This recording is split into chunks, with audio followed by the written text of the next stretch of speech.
What's up, everybody? We are live. I'm in a different time zone, so it said, "Hey, yeah, it's not right." So we're gonna go live right now, and listen, guys on the show, everybody. I apologize. I didn't know it was gonna do that.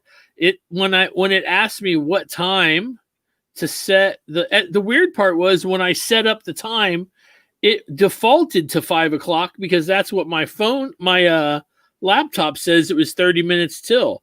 But I guess, like Sonny was saying, I guess it just defaults to wherever I am. We're just waiting on Jody. But I thought we would, they suggested we hang out and see what's going on. How was everybody's Christmas? Joey, what did you get for Christmas? I saw you were watching a movie. I did. I mean, my daughter has seen it many times, but we watched Kiss Scooby-Doo again last night. Oh, gotta tell you, I haven't watched it in almost a year, probably. What a perfect movie. So well done.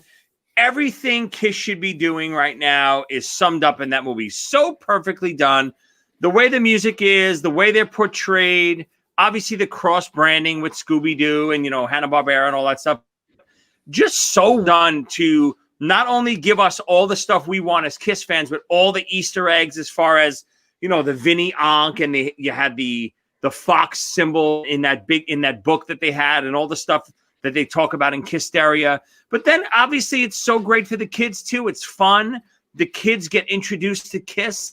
They love the songs from that movie. They'll love the adventures from that movie. They love the characters. It's just perfect. There's Mr. Have Not. Jody, how you doing? It's so weird. You're like, are you black and white again? I don't know what the fuck is going on, man. This thing it's a brand new fucking laptop and it's still fucking with me, man.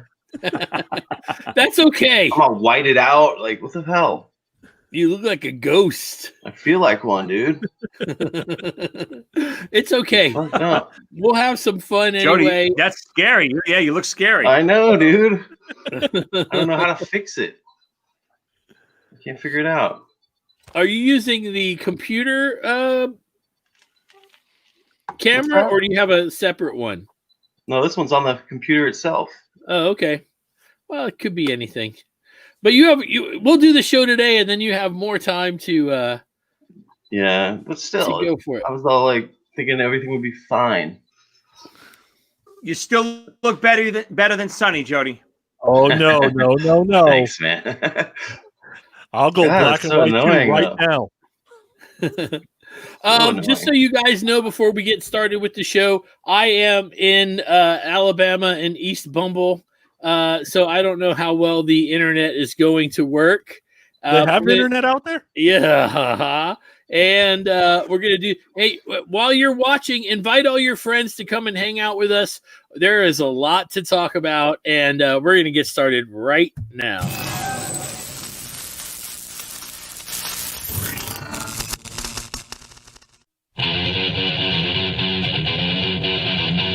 Podcast Rock City.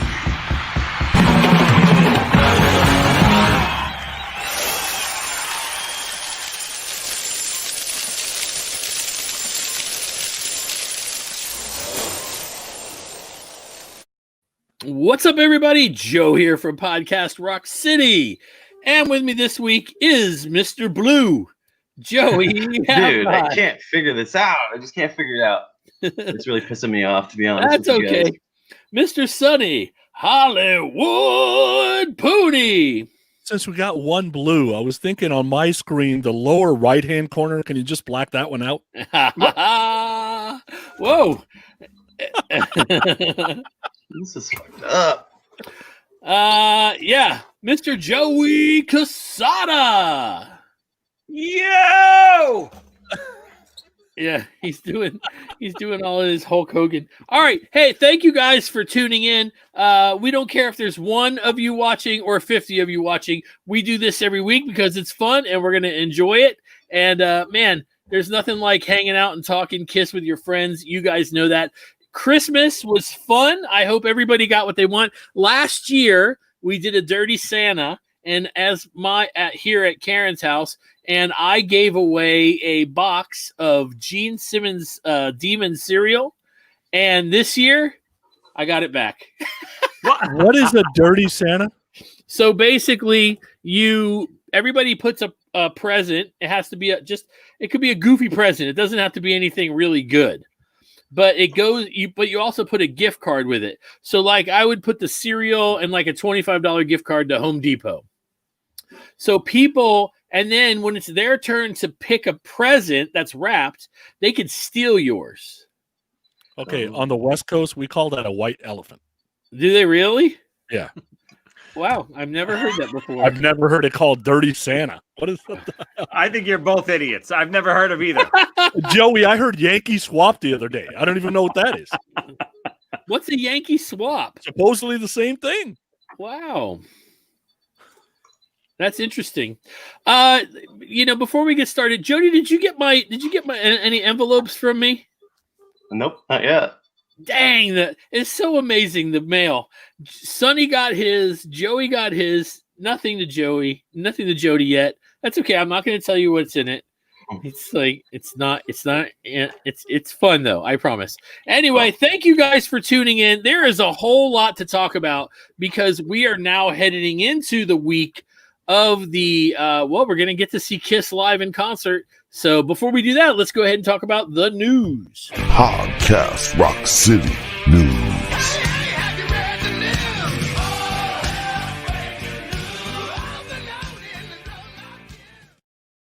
News. Today's news is not brought to you by Sprite. Kiss, yes, they're Podcast Rock City Cups. Kiss has arrived in Dubai. Gene Simmons, Eric Singer, and Tommy Thayer went on a plane. Joey, how did Paul get there? Paul, I think, flew on his magic carpet, right? With his mask on. That's the picture I saw on the internet today. He can't be in public. So, I think he flew on a magic carpet. I'll tell you this. I posted they arrived. There's a video and pictures and everything. And I went on somebody's page and at the picture of them all together and was like, guys, that's not 6 feet. And people actually didn't know I was kidding, I guess. They were like, I'm sure they've been tested and blah, blah, blah. And I was like, wow. It's humor. I am very excited about this. I am ready to watch the concert. I am ready to have fun and see Kiss. I've missed the band. I'm ready to see and hear some music. I don't care what the set list is. I'm prepared to be disappointed. And if I am disappointed, it'll be my own fault. We paid the money. We know what we're going to see. You guys out there, don't forget, guys, let us know what you think on the comments. Sonny and Joey will read them as they have time. And are you guys out? Okay, so Joey's not getting it. Sonny, you're not getting it. I got it. You got it. Jody, you're not getting it, or you are getting it? I'm probably not getting it, dude.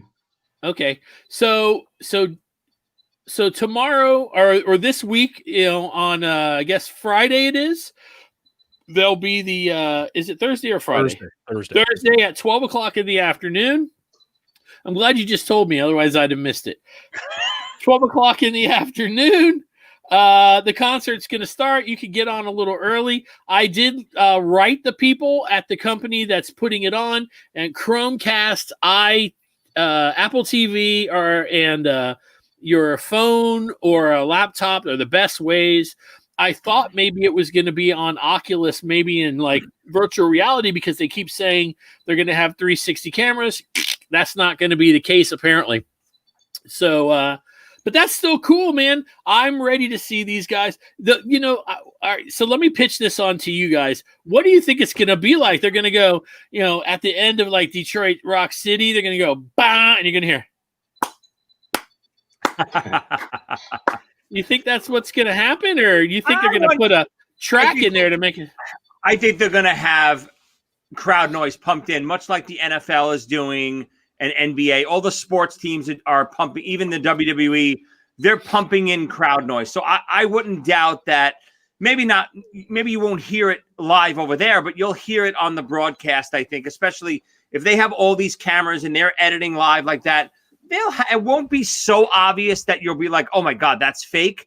But I think they'll have some kind of crowd noise, ambience, just to kind of set the mood. What do you think, Sonny? Yeah, they got to pipe in noise. There's no way around that. I think you'll get some stage banter with Paul. I can feel you out there. I can feel you out there. You got that kind of stuff going on. But they'll make fun at it. They'll poke fun at it a little bit. I bought it for a couple of reasons. One was FOMO. And second, there's never been a time where I've been able to watch a Kiss concert and talk at the same time about it. And I can just imagine the text chains that will be happening live in certain people's phones while this show's going on. Everything from bitching about X to so-and-so fell over to, hey, they started the wrong song to Paul's, laughing at Paul's banter. Who knows what it is? But you don't get to do that at a live show because you're just too kind of busy watching it, right? Yeah, Jody, how do you think this is going to change Paul? I mean, he feeds off of the crowd. You think this is going to be something he'll just roll with, or he can't go? He can't. Here's one thing I'm hoping. First of all, is "Say Yeah" going to be out of the thing because now he can't go? Let me hear you say yeah, and then nothing. No, Yeah. track. You have the tracks doing it. You have people at home will say it, and he'll say he can hear you, and they'll have a track fill in. It'll be there. What do you think, Jody? Well, I hope they don't play that song to begin with. But yeah, I mean, they'll have tracks. I mean, they have tracks on Alive, for Christ's sakes. So there'll be tracks, I think. I don't know. Yeah. We'll see. On YouTube the next day. Sonny, what are people saying online right now? Dennis goes, he will lip sync as usual.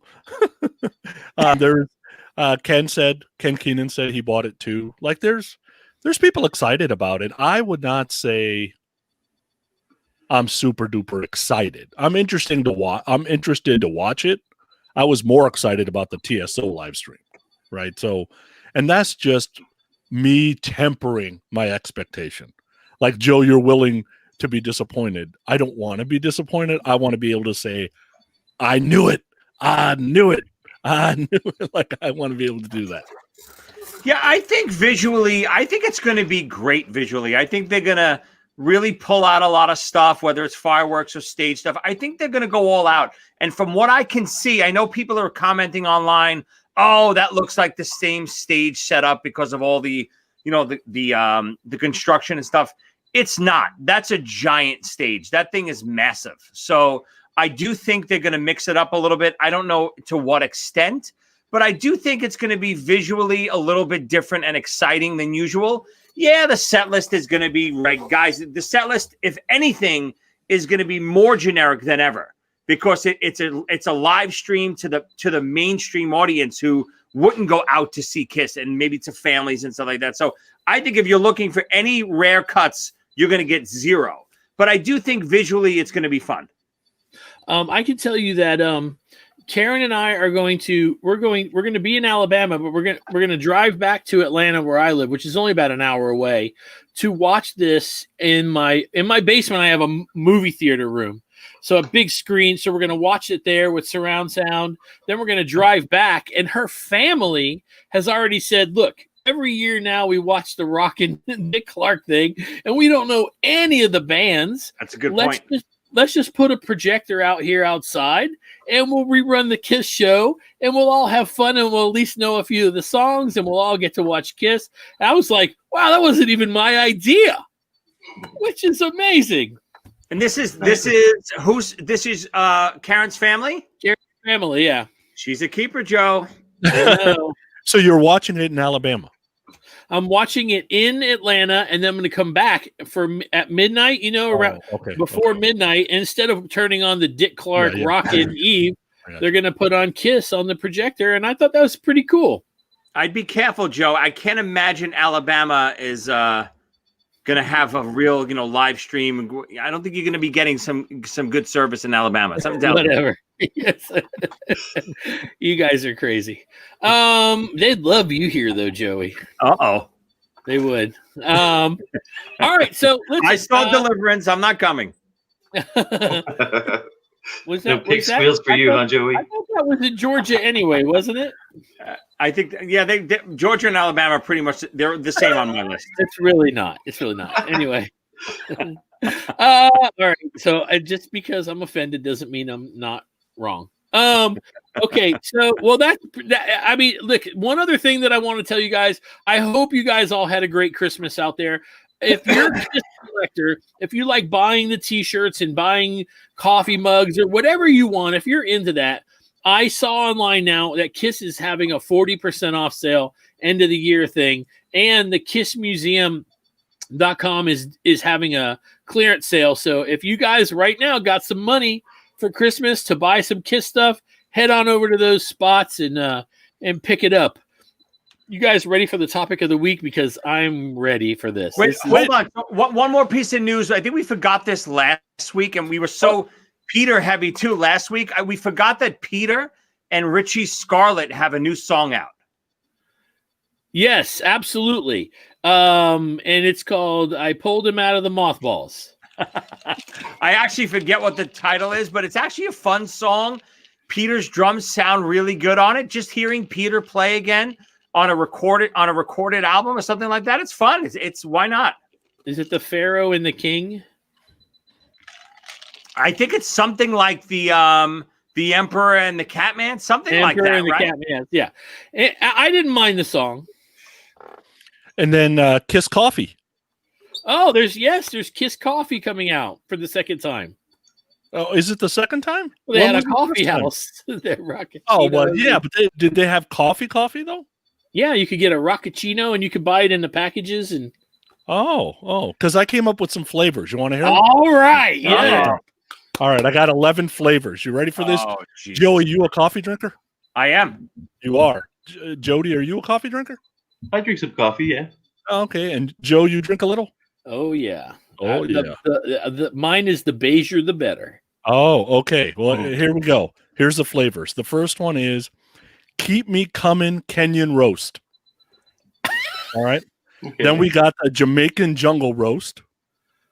We got the Take It Off Tanzania Nut Roast. Ooh. Ethiopian Exciter Blend. We got the Pea Berry Parasite. You're going to love this one. We got the Bang Bang You Brazilian Premium Roast. I like it. The Colombian Crazy Crazy Nights Espresso Roast. We got the Detroit Rock City Decaf. The Firehouse French Roast. The Guatemalan God of Thunder. And the King of the Nighttime World Hawaiian Kona. You can get them all in 16-ounce packages for $99.99. And when somebody puts that much effort into the show, I have to say only one thing.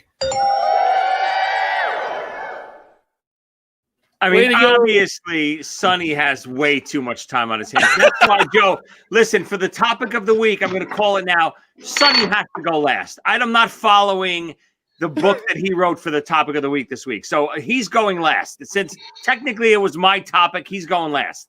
Okay. That sounds fine. All right. So if you guys get a chance, the Richie Scarlett stuff is out there and the coffee is coming. And there's Kiss rum out there, which apparently I cannot get mailed to me. That's super annoying. But let's go ahead and get to the topic. Man, this is going to be a really special topic of the week. I'm not even joking. Podcast Rock City. Topic of the week.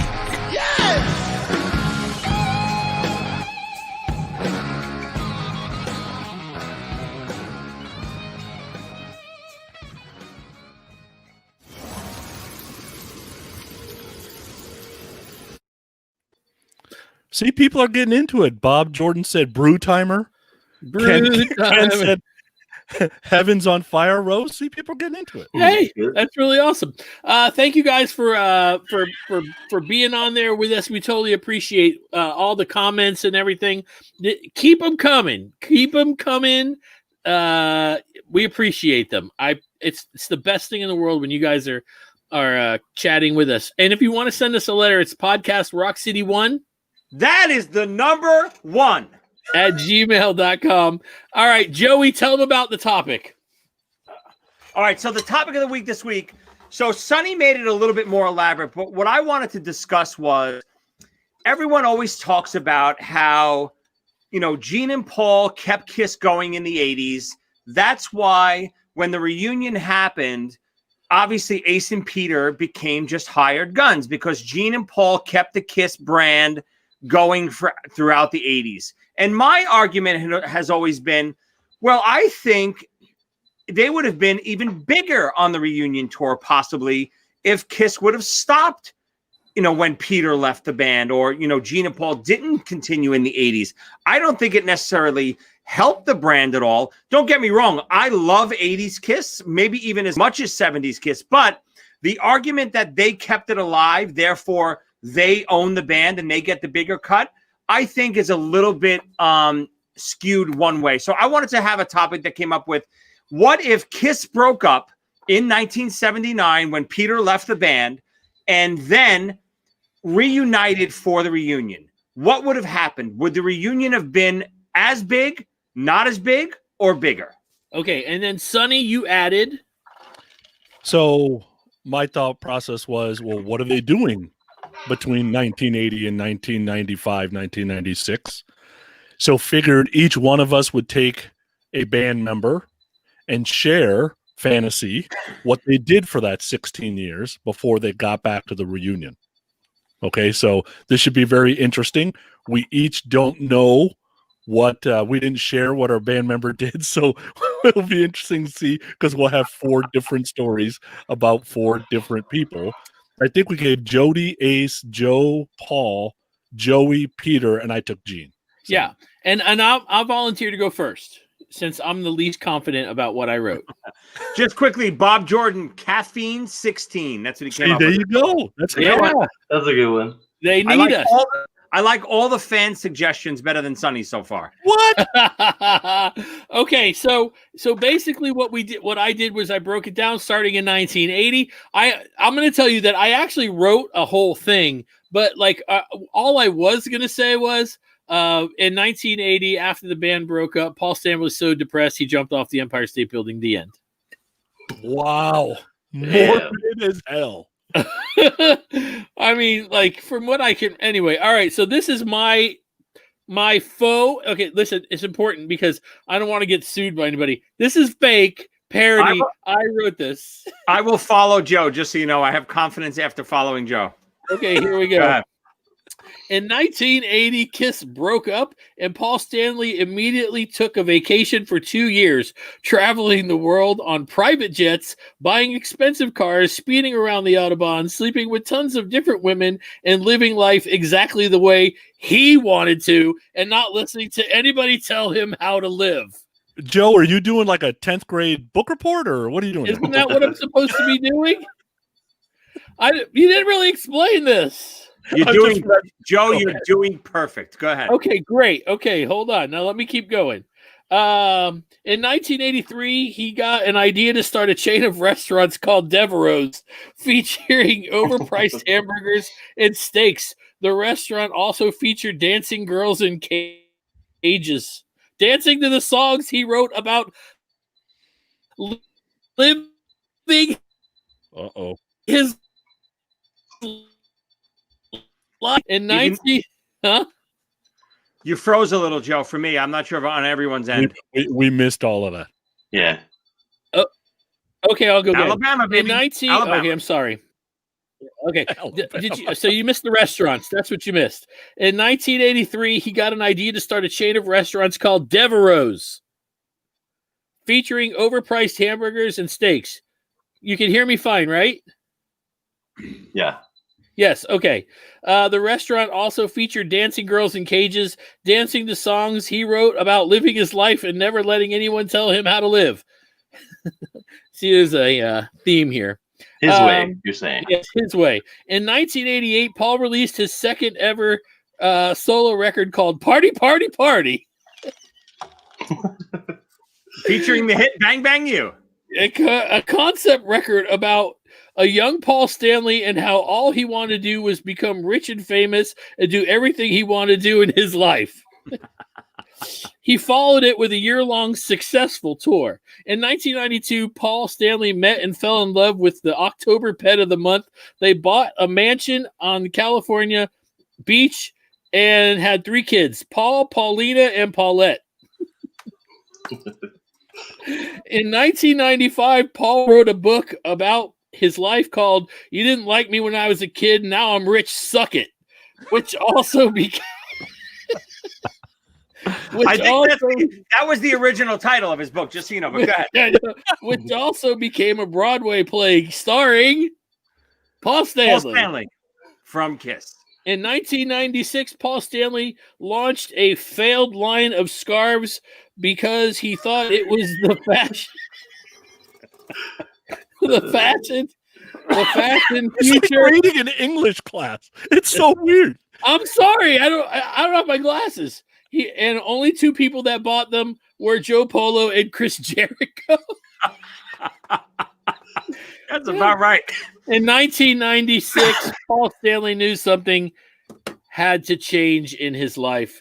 That's my thing. Pretty good, man. Pretty good. Thank you. I was just, there was irony there for all I you guys. didn't do anything like that. I didn't write down a single thing. Very, Kind You got it in your Thought bed. about what I think would have happened, and I think it, All right, well, anyways. that's fine. Joey, you're next. So again, so to paint the picture, obviously you got to remember 1979, even though the Dynasty Tour wasn't the biggest success, Kiss was the biggest band in the world. I don't care what you can, argue that point all you want.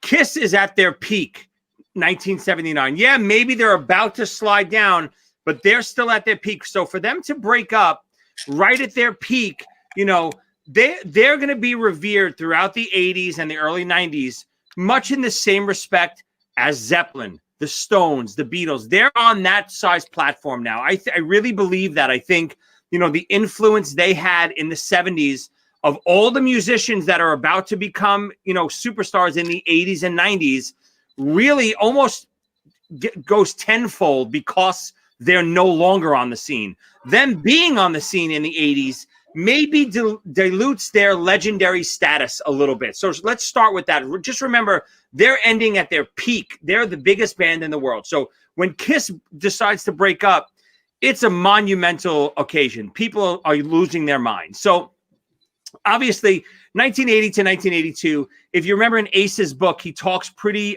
vividly how him and Peter were very close with John Belushi. So my kind of alternate history starts there, where Peter and Ace actually star in the soon-to-be released Blues Brothers movie right after Kiss breaks up. So they're in the Blues Brothers movie. They're part of the band.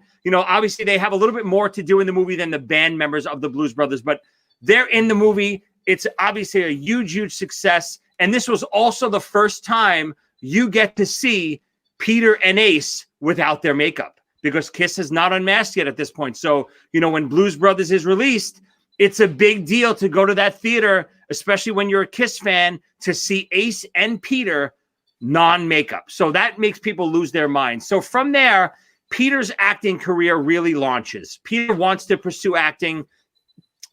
He even tours with the Blues Brothers band for a little while. If you remember, Belushi and Aykroyd had a touring band for a little while, and it was actually quite successful. So Peter becomes the drummer of that band with aspirations of really launching his acting career from that. And again, you got to remember, there's no slide off here. Peter's still super popular at this point because Kiss leaves off with it in its height. But unfortunately, as soon as John Belushi passes away, Ace and Peter are actually with him the night it happens. Peter, goes into shambles. He goes into a drug-induced haze for a couple of years, which really kills his acting career before it even starts. So that's where it kind of starts. So around 1985, Peter starts working on his first solo album. But because of hair metal and bands like Crew and Twisted Sister and Quiet Riot, of course, Peter's solo album, which would have been in the vein of Out of Control or Let Me Rock You, it completely flops, which again, Peter goes into a deep, deep depression for the next few years. Around 1990, so it kind of mimics what really went on in Peter's life a little bit. Around 1990, back on his feet. Now, you got to remember, the Kiss camp is still splitting all profits 4 ways. There's no buyouts. There's no nothing. So there's still a lot of money coming in from the Kiss camp throughout the 80s.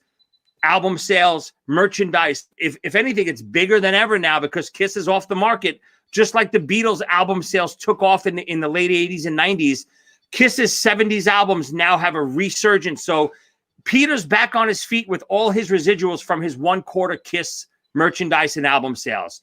And much like Joe said, Peter goes the Rocky Balboa route in the movie Rocky Balboa, and he opens up his own Italian restaurant called Beth's. And it's a very Kiss memorabilia restaurant, including Kiss costumes and stuff through the years. He even wears like a green blazer like Rocky Balboa wore in Rocky Balboa. And he greets his guests, and he's like the maitre d' there. Around 91 through 95, Peter's restaurant is a huge success and even becomes a chain of Kiss restaurants through the years and through the country. Peter is doing super, super well for himself now. So Peter is really well off. Again, I don't know what the other members are doing. That's for you guys to tell me. So obviously Paul is in this crazy, self-induced misery, trying to justify his righteousness and stuff. So Peter's actually doing quite well for himself. So in 96, when Kiss is approached by mega manager Doc McGee and super big promoters across the country to do the reunion, because Kiss was away in 1979 and broke up at their peak, like I mentioned earlier, they're revered in the same sentence as Zeppelin and the Beatles. So picture Zeppelin and the Beatles reunions around this time. Even though the Kiss reunion was big, those reunions would have been monstrous. So that's what happens. Kiss's reunion becomes bigger than we could have ever imagined it, way bigger than it really was in 96.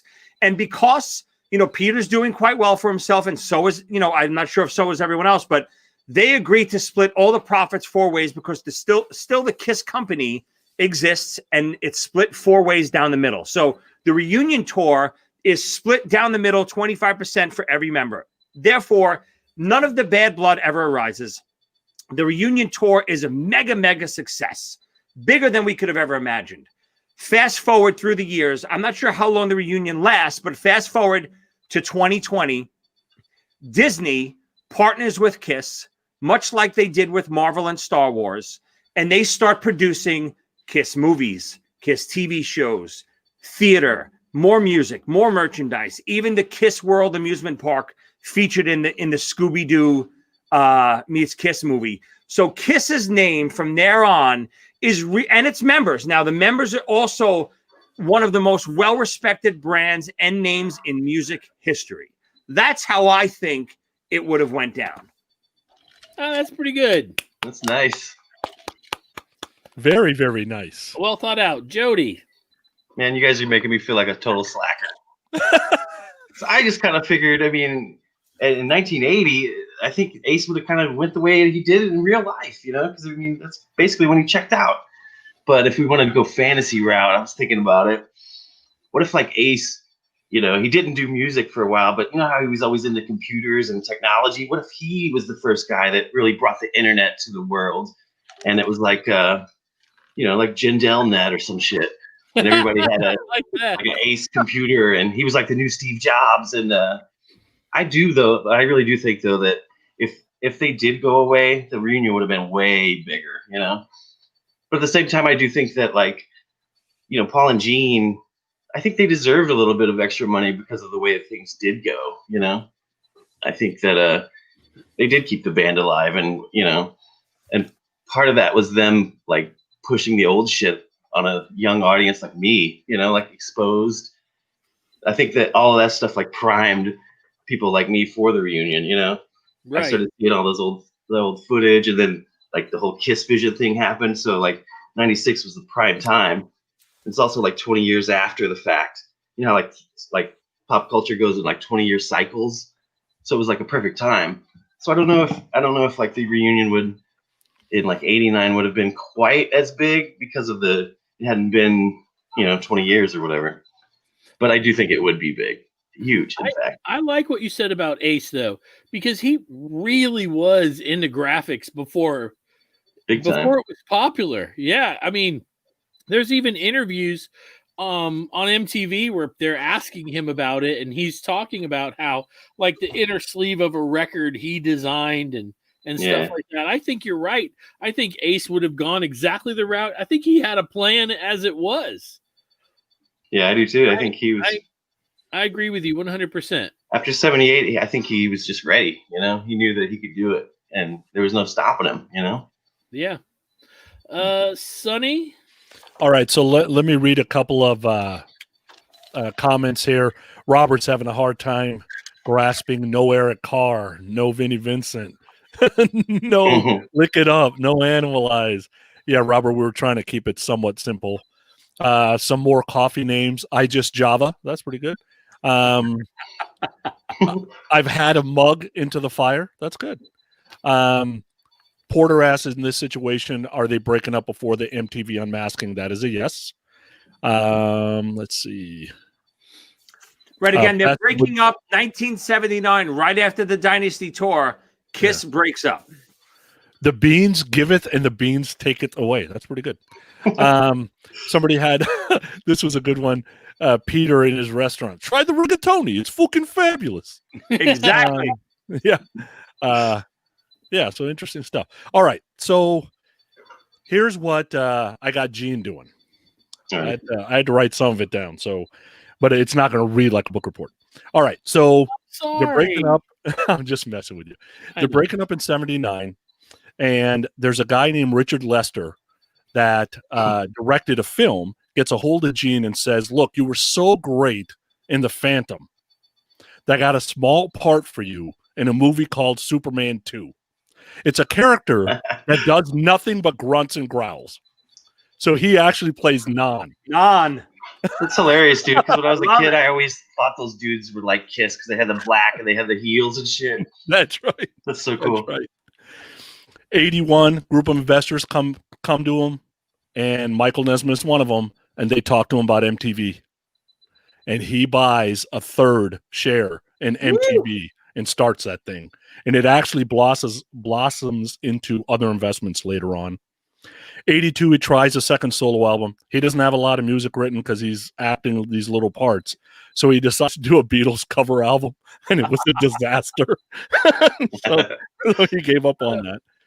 In 84, he gets his first movie big break because they wanted him to play a villain, and he gets to play opposite Beverly Hills Cop Eddie Murphy, and he is Victor Maitland in the movie. Oh, my God. Right, which sets his movie career going. In 86, somebody calls him and says, we need you to do 3 songs for a movie. Here's the 3 songs we want you to sing. Donka Shane, Oh Yeah, and Twist and Shout. Because we're going to put in a movie called Ferris Bueller's Day Off. We even have a part for you. You're going to play the English teacher, Mr. Nolan. Remember the guy? In what way is the authors? He's playing that guy. Remember when the nurse comes in to get Sloan? Yeah. So that's what he gets to play there. In 89, we talked about it last week. He's going to be Hans Gruber in Die Hard. So he's going to be a staple forever. So music comes back kind of in 89. Nikki Sixx comes over one day and says, I got a few ideas. And they co-write She Goes Down, Dr. Feelgood, and Kickstart My Heart, which kind of gets him back kind of into the music deal. So he shows up to a couple of gigs as Paul Stanley's doing a solo tour in 89 to try to get the juices flowing again a little bit. Okay. In 89, because he's such a cartoon and comic book geek, he's thinking about selling his stake in MTV. He thinks it's maybe played out. So New Line Cinema comes and asks him to invest in a couple of movies that they're thinking about doing. He looks at the stuff. He goes, oh, it's a quartet. All 4 of them got different colors. Yeah, this is right up my alley. So he sells his share in MTV and goes in 50-50 on the Teenage Mutant Ninja Turtle trilogy. On one condition, he gets to voice Splinter in all 3 movies. Wow.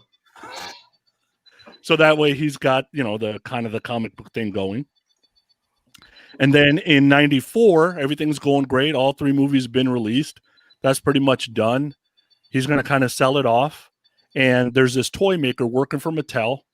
He's kind of sick of how Mattel's making him make his toys. So he gets in a partnership, 50-50 partnership with a guy named Todd McFarlane. And they put their toy company together to release all of these action figures from Spawn to Kiss to the Beatles to Guns N' Roses and beyond. And he ends up being kind of this toy guy. And 96, they come to him and they go, all right, you want to go back on tour? You got money. I don't know if you need the money. You feel like it? And he's like, yeah, why not? And he goes. My thought process on would have been bigger. Yeah. It already had 190 plus shows, right? I think it's bigger. I don't know if it lasts longer, but I think it ends up being a football type stadiums, right? And maybe it gets bigger. Maybe it does last a little longer. My question to you guys is, I think it lasts longer, makes more money, and then dies. Because I don't think the 4 can last. See, I think what's keeping them going right now is they survived in the 80s. So they're surviving without Ace and Peter right now because they've done it before. Since they don't have that 16 years of practice, I think they come back, they make their hundreds of millions of dollars, and I don't think they're around right now. Well, I don't disagree that they might not still be going, but again, obviously, great job, everyone. I think all the fictional scenarios all work. They're all fun to think about, but back to the original idea of Gene and Paul saying, "Hey, we kept this band alive in the '80s, therefore, you two are just hired guns." Because we did all the work in the 80s, therefore we don't need you as much as you need us. That's kind of the original premise. That's what bothers me so much, because I truly believe, even without all this fictional stuff we just talked about, if Kiss ends or whatever happens in the 80s means it's irrelevant. When Kiss joins forces again with Peter and Ace to put their makeup on, that show is going to be as good as it was in 96 or bigger. It's never going to be smaller.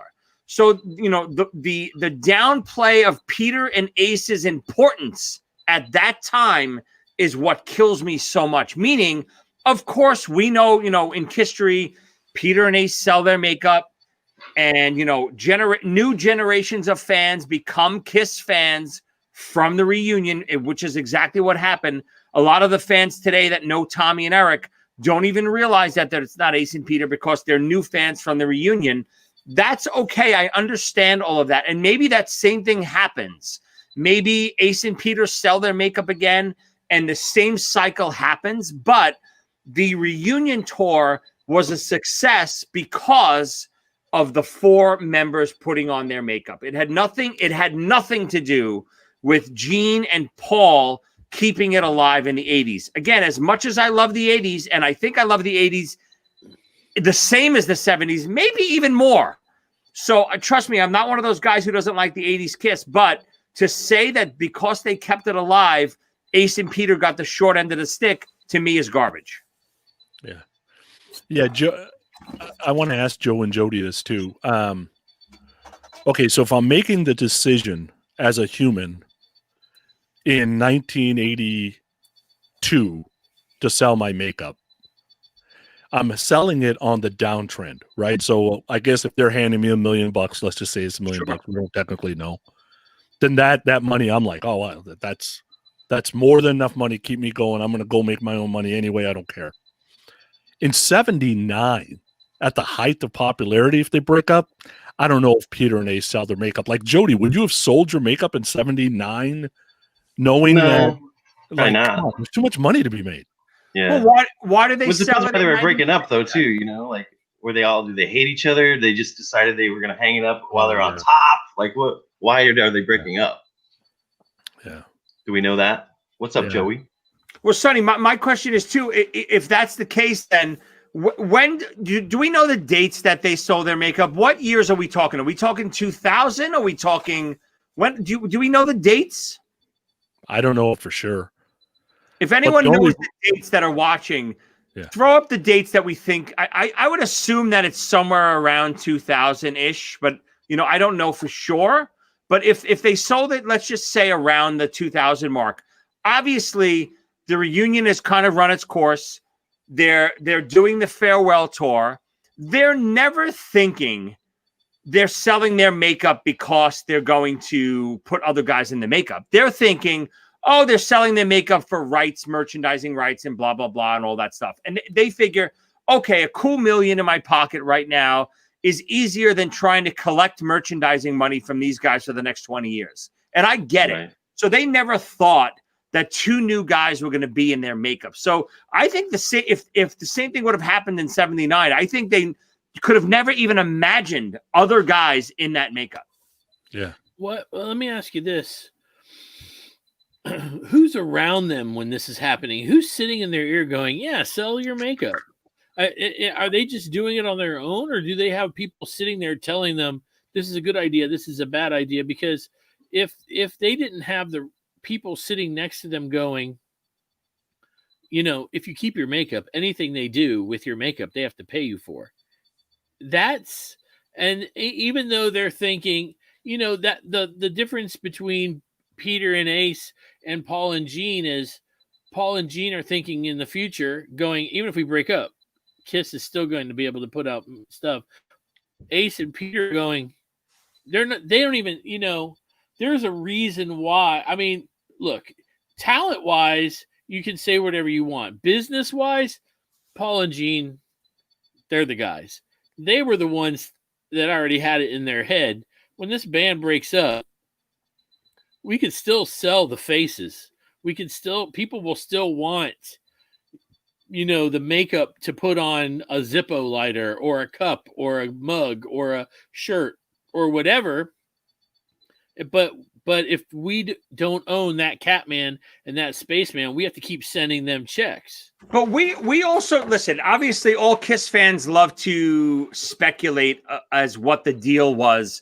We know they sold the trademark rights to the makeup, but we don't know what the contract to that selling was. They could still be getting residual merchandising from that makeup. They could still be getting that stuff. That could be part of the contract. All we know is they sold the rights to let Kiss use it in any way they want, right? We don't know that they sold the rights to all future earnings from it. All we know is Gene and Paul control what they're allowed to do with that makeup. Ace and Peter can still be getting residuals. Yeah, I think it comes down to every lottery winner is making the same decision. And it depends on whether you're somewhat of a gambler and you kind of believe in the future or whether you want the money right now, right? So, you know, you win a lottery that's $4 million right now. Most lotteries let you take $2 million home right now and forget about the rest. Or you can take the $4 million and we give you payments of whatever $1,000 every month until the $4 million is up. I'm a guy that would take his $2 million and walk. Me too. Right? Because I'm like, I don't know if those guys are going to be around, and I don't want to chance it. Right? And I figure I can do more with that money right now that could possibly get me past the $4 million versus getting it in $10,000 chunks and doing nothing with it and buying stupid guitars that I'm never going to play with it or something. You know what I'm saying? So my guess is, you know, every investor has to make that same decision, right? I mean, there's no way around that. But I can imagine that, Joe, I'm with you. I think there's people in their ears whenever they did end up selling saying, this thing is done. Take your payday and walk. These guys are over. There's no bands ever last as long as these guys are thinking about lasting. Take your money and run. What do you think, Jody? That's what I think. I think Sonny nailed it right on the head, dude. I mean, I would do the same thing. I think most people would. I mean, especially after, you know, of all the nightmare stories we've heard about the farewell tour and the final tours with Kiss, they were so burnt out on doing that shit. They didn't think they were ever gonna go back into it. But also, I have heard somewhere that like Ace licenses his makeup to Kiss, so he's still getting paid still for everything, you know, on a yearly basis, I guess. Ace said that himself. He said, I have not sold my makeup to Kiss. I wish we knew the concrete answers to these questions, because I'd really like to know, is Peter on the same thing? Or was there a clause where they could, use it for other people, or was that something that they didn't even put in there and that Ace and Peter didn't even consider, Because if so, they could have got more money or something. You know what I mean? Yeah, Sonny. I wish we knew. What are people saying online? Robert said, I think if Tommy and Eric scenario, they would have had their own personas, right? So he was hoping for that. Bill Elam had an interesting one. So he says in 80, Peter doesn't leave, Paul does. The rest of the band hires Sammy Hagar. So that protects Van Halen because Roth doesn't leave. Roth didn't leave because of Hagar. Right. But I get that your fantasy Roth stays with Van Halen. I think Bill's trying to fix Van Halen, not fix it. Let me ask you guys this. Let me ask you guys this. Do you think that if Paul Stanley and Gene Simmons weren't able to buy, let's say they purchased the rights to the makeup, right? Let's say they aren't able to do that. Do they give Tommy and Eric their own personas, or they just go, screw it, we're going out without makeup? Because to them, new makeup is stupid. No, it's only stupid because they're allowed to use Aces and Peters. If Ace and Peter, great scenario, Joe. If Ace and Peter, let's just say, keep their makeup designs, and obviously Gene and Paul are not going to pay Ace and Peter royalties, to let Tommy and Eric do it. So yeah, what they do is, just like Kiss does every new album and every new reincarnation of Kiss, they sell you the most recent product. So if Tommy and Eric come on board, they're going to give them new personas. They're going to sell those personas like the exact opposite of what they do now. The Catman and the Spaceman mean nothing. It's the Kiss name and the makeup that mean everything. And all the characters mean everything to Kiss just as much as one character. Ace means as much as Kiss as the Frogman and blah, blah, blah. You know how Paul always says it. So I think they would have sold us on new characters, which, in my opinion, I wish they would have done. Joe, I think the other thing that happens is you think we had the amount of lawsuits we had triples, because then you get all kinds of conversation about, all right, you're not going to let us license your makeup or not let us buy you out. Anytime somebody says the word Kiss with your name attached to it, we want to get paid. Yeah. Anytime you license it, we want half, a quarter going to Gene, a quarter going to Paul. You cannot say Ace Frehley a Kiss on any banner. You are not allowed to say Peter. You better not have anything on makeup without us signing off. Like there would be all this other lawyered up shit that jacked up Creedence, that jacked up the Eagles, that jacked up all these other places that had like 5 or 6 hands in the pot, and nobody was willing to give. Really, Ace and Peter willing to just kind of let it go actually lessened all that. They got screwed in the end, but it did lessen the process. So let me add. So look, we're coming to the end here. I know we've been talking about it a while, but here's my question. In the end, you guys, Joey, you're saying, if Kiss would have been 4 equal partners for the reunion tour, it'd have gone way better. Way better because of it would have gone way better because nobody would have felt slighted.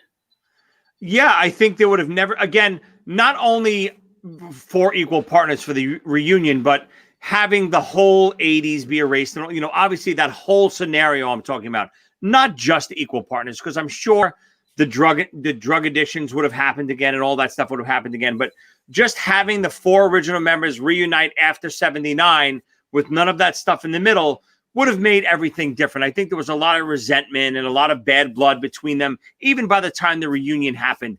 Gene and Paul obviously needed Ace and Peter. They're playing conventions. Kiss is dead. They're bankrupt.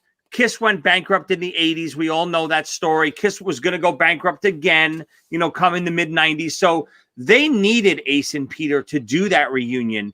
And when they did it, obviously Ace and Peter needed Gene and Paul too, because they were down on their luck too. They weren't doing anything. So all of them were hard up for money. So this whole, revisionist of history of Gene and Paul being these savvy businessmen, Kiss was a complete failure in the 80s. Complete failure.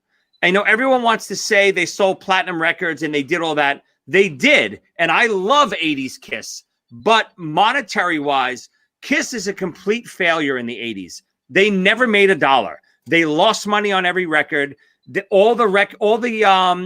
only way they were living was, and the reason why they released a record every year was because they were living off of those record advances, which were never probably paid back because they never made enough money. So Kiss was a failure in the 80s. So they needed Ace and Peter. So if they come back and there's 4 equal shares, I think Gene and Paul realize, okay, these guys, we need them as much as they need us. Yeah. Yeah. I think that's pretty true. There's so much to this. I'd love to hear from you guys out there listening. Let us know. Podcast Rock City 1, that's the number 1 at gmail.com. I want to know 2 things. One, would the reunion tour without 80s Kiss have been bigger or smaller than it actually wound up being? And number 2, I would love to know, would you have sold in 1979 the rights to the Spaceman makeup or the Catman makeup if you owned it? Would you have sold, or would you have taken a lump sum? That's all you got to do is tell me. Sold, lump sum, bigger, smaller. That's what I want to know. Everybody that sends me an email, you're going to go into a pot to win my Dirty Santa Gene Simmons cereal. That's so hard right now. It's one. Dude, yeah. And you'd be lucky because it don't taste that good. It tastes terrible. Everybody that said, okay, Podcast Rock City 1, that's the number 1 at gmail.com. Let me know, would the tour have been bigger or smaller? And let me know if you would have taken the lump sum or kept on to the rights of your makeup. Third option, if you want to see Joe next week live on Facebook, crack that cereal open and eat a bowl live on Facebook. That's I've done it. Option. He's did it, but it wasn't a year old yet. It wasn't was a year old disgusting. yet. Well, Hey, dude, before we go, let me play the devil's advocate to you fellas one time. I mean, imagine that they break up in 79 and it's like they were like, what other band was huge in the 70s? Like what? Like Village People or something, right? And they go away and you don't have Gene and Paul pushing them all through the 80s, right? Maybe they weren't. Maybe the reunion wouldn't be that big of a deal. Because I don't think like the Village People get together in 89, no one gives a fuck. You know what I mean? So if they didn't have like Gene and Paul pushing all through the years and getting kids like me into the band, and then I discovered the makeup shit, then maybe the reunion wouldn't have meant shit in 89, you know? Well, there you go. The Village People are not, Kiss was the most influential band, 76, 77, 78, 79. Think of all the musicians today that talk about those years as the reason why they play music today. I know, but I'm just saying, like, a band that was big, right, whoever it might be, Yeah, you're right. You have a good point. I see what you're saying. What is it possible? Like, so this is why we're throwing it out to the people that are listening. Let us know what you think. If you want to leave us a little blurb about why you think what you think, that's terrific too. We'll print them out and read them all on the internet next week. I promise. Just send them to us. Podcast Rock City 1. That's the number 1 at gmail.com. I would love to hear, because the truth is people are letting us know here. That I love the one thing that I read though that said that Gene would sell plaster caster home kits.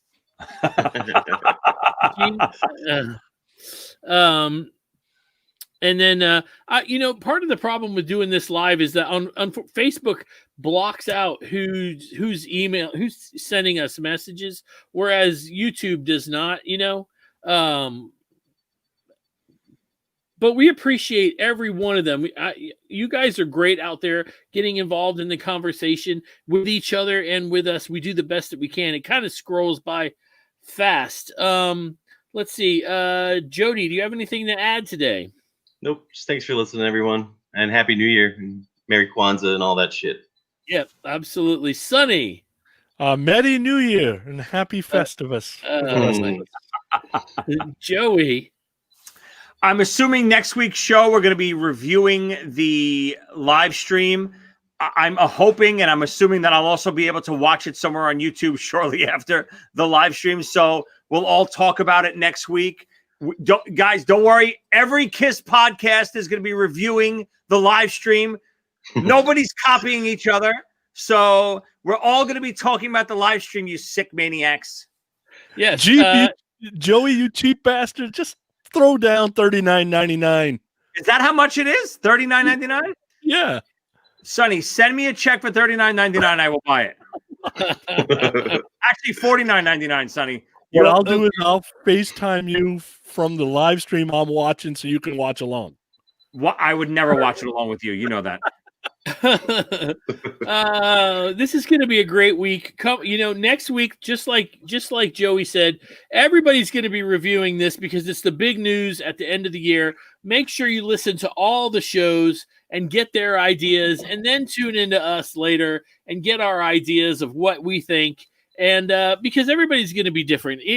Trust me when I tell you, there's not going to be anybody that has the same idea as me or Sonny for that matter. We'll be the best, Joe.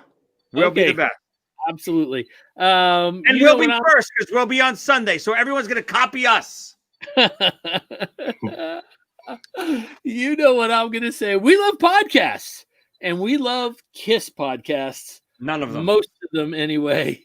And you're going to hear the commercials for all the ones that we love right after this in 3, 2, 1. Peace.